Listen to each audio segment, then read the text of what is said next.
The psychology of entitlement when children see their parents' gifts as obligations. The hidden emotional economy in families. Every family operates within an invisible emotional economy. Parents give time, energy, love, guidance, and often financial support. Children receive care, protection, opportunities, and comfort. Ideally, gratitude and mutual respect form the currency of this exchange. But in many families today, this balance becomes distorted. Some children, despite receiving material help and emotional investment, experience a chronic sense of insufficiency. Whatever their parents offer feels inadequate, judged not by its intention but by its transactional value or its power to fulfill desires. As a parent, observing this growing pattern among adolescents and young adults reveals a troubling shift in how they perceive parental support and sacrifice. The distortion is not born of malice but of misunderstanding and generations struggling to separate needs from wants, worth from wealth, and love from material expression. The entitlement gap. Understanding the psychological roots. Children who constantly scrutinize their parents' financial help often suffer from what can be termed an entitlement gap, a disconnect between perceived and actual debt of gratitude.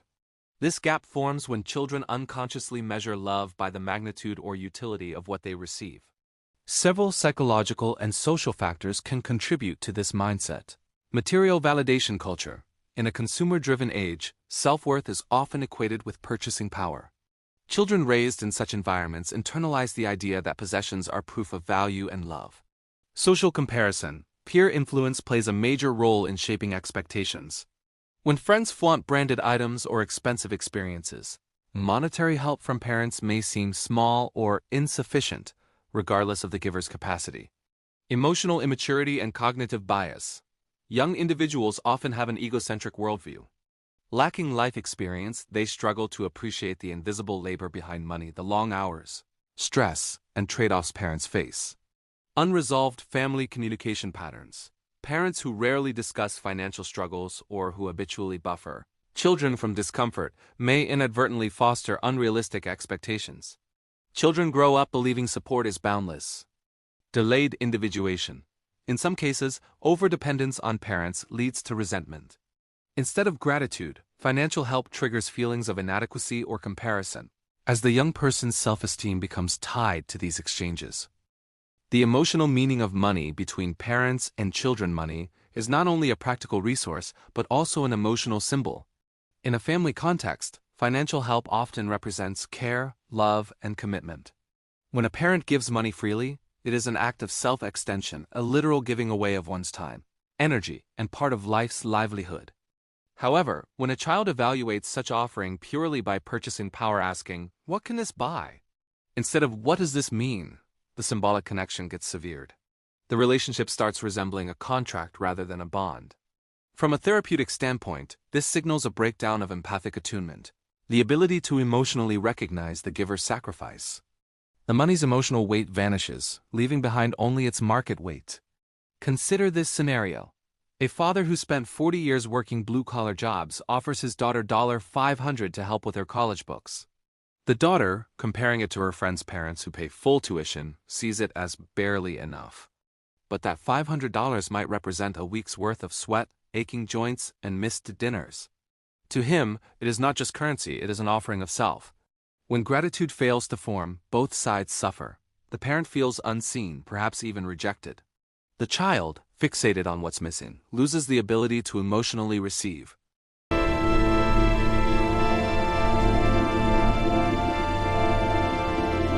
The psychology of receiving. Why enough is never enough. Receiving is not a passive act. It is an emotional skill. To receive well, one must be able to perceive the giver's intention, understand the context, and integrate the gift into one's sense of worth without entitlement. When this ability is weak, the mind quickly defaults to comparison and insufficiency. From a psychodynamic perspective, this never-enough phenomenon sometimes disguises deeper issues. Attachment insecurity. The child subconsciously equates financial giving with emotional security. When emotional needs were inconsistently met early in life, the individual may seek excessive validation through tangible means. Perfectionism and fear of failure. Those driven by unrealistically high standards project similar expectations onto others. A parent's offering that doesn't align with their self-imposed ideal feels unacceptable. Internalized competition, particularly in cultures with high achievement pressure, children might measure their success, and by extension, their parents' adequacy against external benchmarks of wealth or accomplishment. Can't you at least help a little? Why should we? You chose this life. Do everything for you. We never asked. Reflective questions to consider as a parent. When you give to your child money, time, or support, what do you hope they understand beyond the object itself?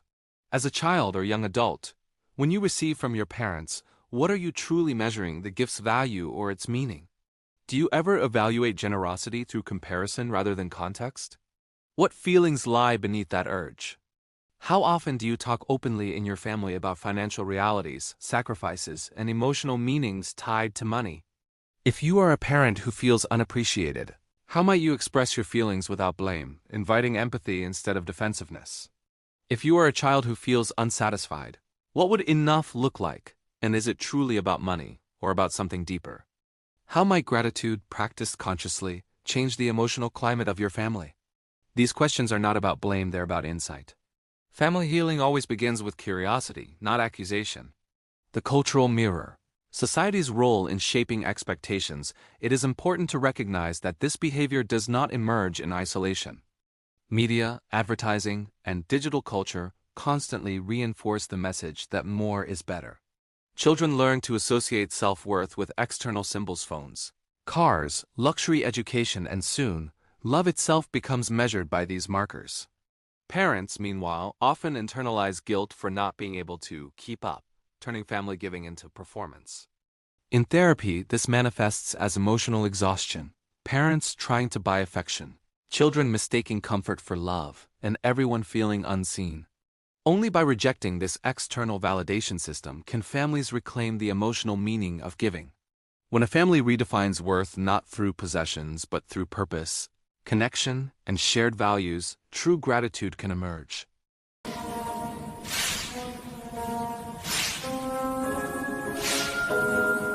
Reclaiming the human element.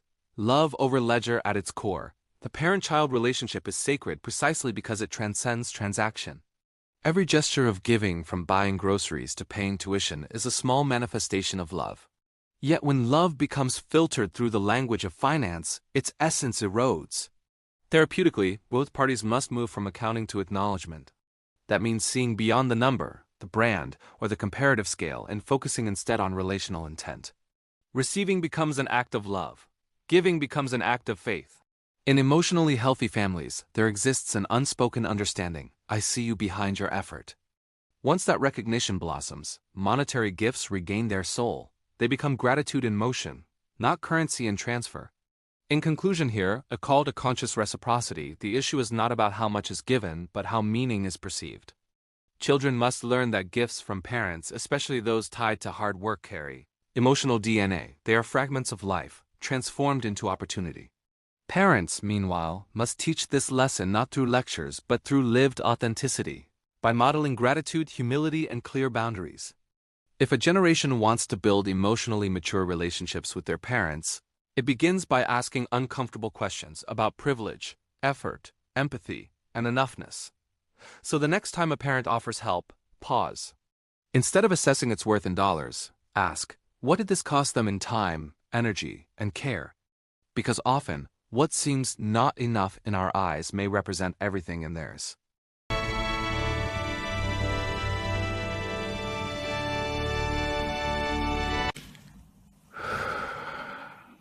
Please tell me what you think and how you feel about this issue. Analyze it, brainstorm it, debate it, and if you like it, please share it.